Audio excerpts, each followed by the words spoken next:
Selamat pagi Bapak Ibu Saudara yang dikasihi dalam Tuhan. Berjumpa lagi pagi hari ini dalam sarapan. Nah, pagi hari ini renungan yang akan saya sampaikan, yang akan saya bawakan, saya beri judul Anugerah yang Membebaskan.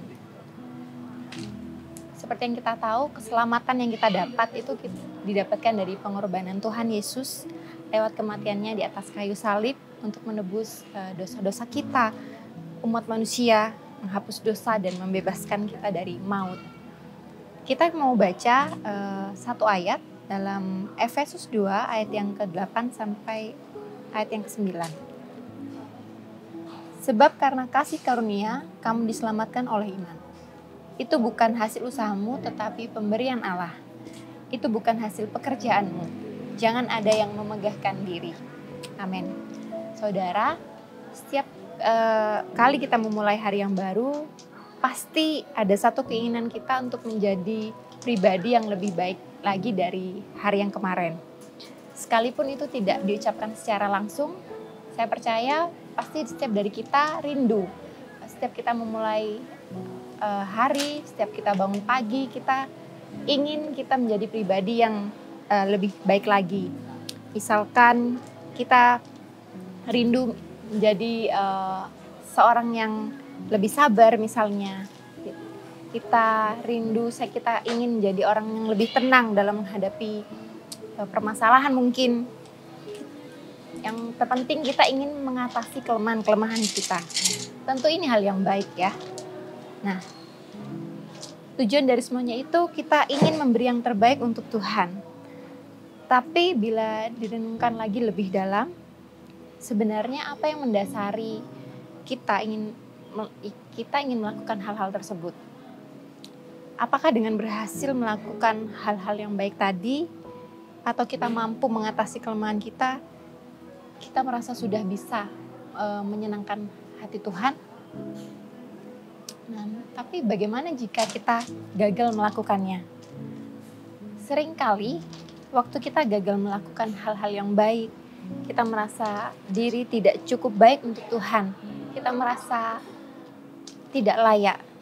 Nah, anugerah yang sudah Tuhan Yesus beri untuk hidup kita, yaitu keselamatan, jiwa kita dapat kita nikmati saat ini juga. Anugerah keselamatan itu tidak hanya bisa kita nikmati pada saat nanti pada saat hari penghakiman nanti.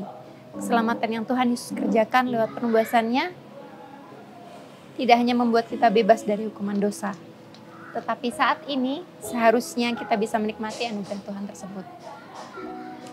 Nah, saudara, kita mau baca dalam Ibrani 4 ayat yang ke-15 sampai 16. Demikian firman Tuhan. Sebab imam besar yang kita punya bukanlah imam besar yang tidak dapat merasakan kelemahan kita, sebaliknya sama dengan kita, ia telah dicobai, hanya tidak berbuat dosa. Imam besar yang kita punya, yaitu Tuhan Yesus Kristus. Dia bukanlah imam besar yang tidak dapat merasakan kelemahan-kelemahan kita. Berarti, kalau saya dapat menangkap arti dari ayat ini, Yesus dapat merasakan kelemahan kita. Dia sendiri mengakui keberadaan kelemahan kita. Dari ayat ini saya menangkap bahwa kita diterima oleh Tuhan tanpa syarat. Dan ayat yang ke-16 dikatakan, sebab itu marilah kita dengan penuh keberanian menghampiri tahta kasih karunia. Supaya kita menerima rahmat dan menemukan kasih karunia untuk mendapat pertolongan kita pada waktunya. Dikatakan di sini menghampiri dengan penuh keberanian. Saya menangkap di sini pada saat kita menghampiri tahta kasih karunia itu, kita menghampirinya bukan setelah kelemahan-kelemahan kita hilang atau setelah kita dapat mengatasi kelemahan-kelemahan tersebut. Bahkan saya menangkap dari ayat ini, pada saat kita menghampiri tahta kasih karunia itu, kita pun sedang menghampirinya dengan segala keberadaan kita, termasuk dengan kelemahan-kelemahan kita. Saudara, anugerah Tuhan itu membebaskan kita dari kelemahan-kelemahan diri kita. kita tidak lagi merasa takut karena tidak layak. Satu kutipan yang ingin saya bagikan adalah kita tidak dirancang untuk berfokus pada menghindari dosa, menghindari kelemahan-kelemahan kita ataupun menutupi kelemahan-kelemahan kita. Tetapi kita dirancang untuk mengarahkan mata kita kepadanya. Saat kita memandang Dia memampukan kita untuk mengatasi tarikan dunia. Apa itu tarikan dunia? Tarikan dunia adalah penerimaan dengan syarat. Saya layak jika saya melakukan ini. Saya diterima oleh Tuhan jika saya melakukan ini.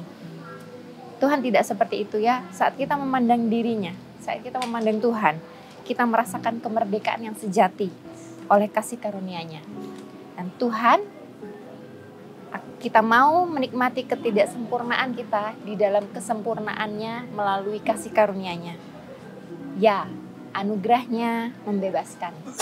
Demikian renungan pagi hari ini, kiranya dapat memberkati kita semua.